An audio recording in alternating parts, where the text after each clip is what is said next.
अब उदयपुर के सलूंबर से खबर है। सराड़ा पंचायत समिति के डेलवास ग्राम पंचायत में 8 परिवार गांव से बहिष्कृत। 8 परिवारों के 70 सदस्यों को 8 सालों से गांव से बहिष्कृत किया।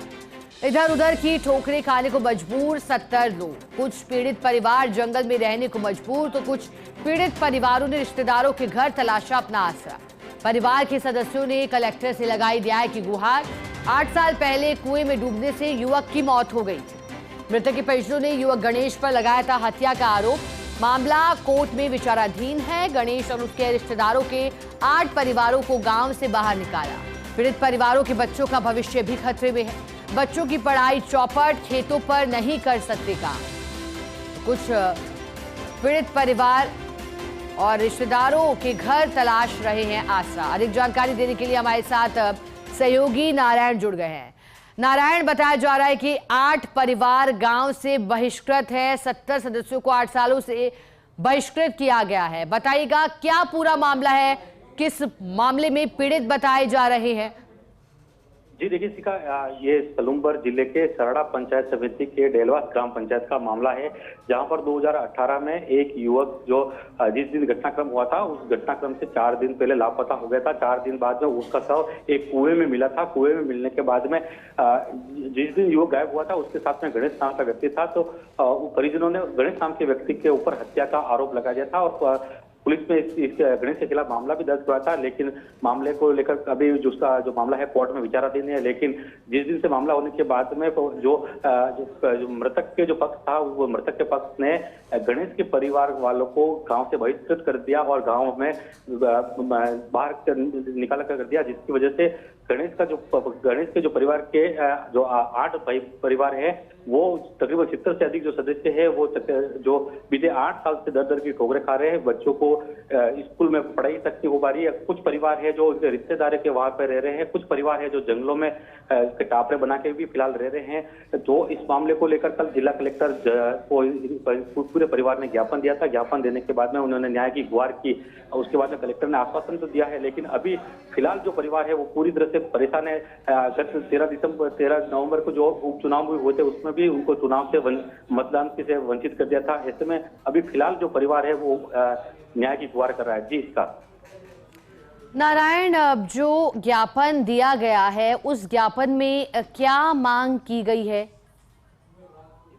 जो पीड़ित परिवार ने मांग की कि उनके घर को, तो घर में जो कुछ जो जिस समय घर से बेदखल किया था उस समय घर में जो सामान पड़े थे वो सब चोरी कर दिए गए। उसके अलावा उनकी जो जमीन जो है वो फिलहाल पिछले बीते 8 साल से वो खेती नहीं कर पाए। जमीन पूरी तरह से खेती पर जो उनका पूरा जो आदिवासी बाहुल्य क्षेत्र है, तो इनकी छोटी छोटी जो जोतें होती है, बड़े खेत नहीं होने के कारण छोटी छोटी जोतें होते वहां पर खेती करते हैं, लेकिन खेती भी नहीं कर पा रहे हैं और बच्चे जो छोटे छोटे बच्चे हैं वो शिक्षा से वंचित हो रहे हैं। तो उन्होंने कलेक्टर से मांग की कि हमें जो हमारी जो मुख्य धारा है उनको हमें वापस जोड़ा जाए और हमारे जो मानवाधिकार जो होते हैं वो उसका मानवाधिकार का पूरा हनन हो रहा है। तो इसके लिए इस ठोस कार्रवाई करके हमें पुनः जो हमारे घर है वहां पे हमें वापस भेजा जाए, जिससे हमारे बच्चों के जो परिवार है, जिससे हमारे नाते रिश्तेदारी में सगाई तक नहीं हो पा रही, तो ये सारा हमारे जो समाज के अंदर जो है जो कोर्ट का फैसला आएगा उसके बाद में जो भी सजा होगी वो हमें मान्य रहेगी। पर लेकिन हमें इस तरह से परेशान, जिस तरह से हमारा पूरा परिवार और समाज परेशान हो रहा है, ऐसी परेशानी के लिए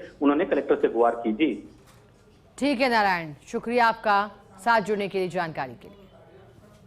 और जैसा कि बता रहे हैं हमारे सहयोगी कि इस पूरे मामले को लेकर के ज्ञापन भी जिला कलेक्टर को सौंपा गया था। न्याय की गुहार है और बताया गया है कि किस तरह से अब अन्याय इस तरफ भी होता हुआ दिखाई दे रहा है, क्योंकि बताया गया कि बेशकीमती सामान जिसे भी पार कर लिया गया और कुछ पीड़ित परिवार तो ऐसे भी जो कि जंगल में रह रहे हैं। हालांकि इंतजार कोर्ट के फैसले का भी है, क्योंकि विचाराधीन है कोर्ट में मामला। लेकिन जो आरोपी 8 साल पहले था, अब उनका परिवार पीड़ित होता हुआ दिखाई दे रहा है, क्योंकि बहिष्कृत गांव से किया गया। ऐसे में बच्चों की पढ़ाई चौपट हुई, क्योंकि जब रहने को आसरा नहीं तो फिर बच्चे पढ़ने के लिए कहां जाएं? ये समस्या उनके सामने बनी हुई है।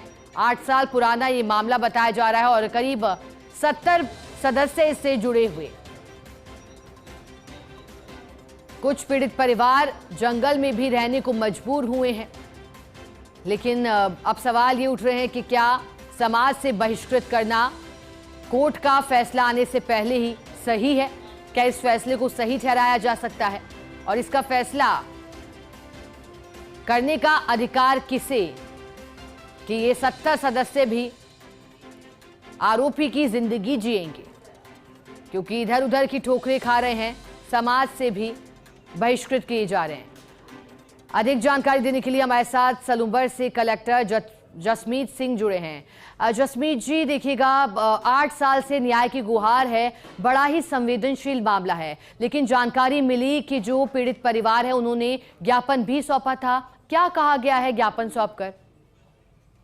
चलिए दोबारा जुड़ने का प्रयास करेंगे हम, लेकिन जानकारी मिल रही है कि कुछ पीड़ित परिवार के लोग इस पूरे मामले को लेकर अब आगे आए हैं और अब अन्याय बर्दाश्त करने के लिए तैयार नहीं है ये परिवार में देखिएगा माताएं हैं, बहनें हैं, कुछ बालक बालिकाएं भी हैं और ये पूरा 70 लोगों का परिवार, 70 लोग जो कि दर दर की ठोकरें खा रहे हैं। ना रहने के लिए घर है, ना महफूज रखने के लिए। गर्मी, सर्दी और बरसात के मौसम में अब ये परिवार कैसे अपना जीवन यापन कर रहा है, ये देखना होगा। अधिक जानकारी देने के लिए सलूंबर से हमारे साथ कलेक्टर जसमीत सिंह जुड़े हैं। जसमीत जी, बताया जा रहा है कि 8 साल पहले का मामला है, अब परिवार के लोग दर दर की ठोकरें खा रहे हैं। परिवार ने बताया गया, आपसे भी मुलाकात की, क्या मांग है परिवार की? मैडम, कल ये हमारे सामने कुछ परिवार उपस्थित हुए थे और इन्होंने बताया कि 8 साल पुराना ये प्रकरण है। तो उसमें इनका ये कहना है कि इनको गांव छोड़ना पड़ा और वहाँ ये नहीं निवासरत है अभी वर्तमान में।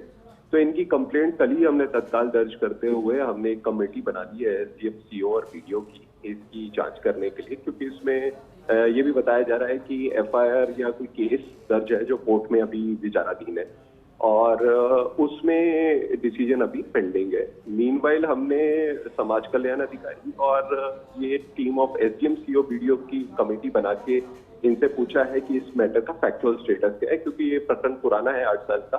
और जो भी रिपोर्ट से हमने 3 डेज दी है रिपोर्ट आने के लिए, जो भी रिपोर्ट से आएगा लीगल स्टेटस सामने और जो हमें एक्शन लेना वी विल टेक इट।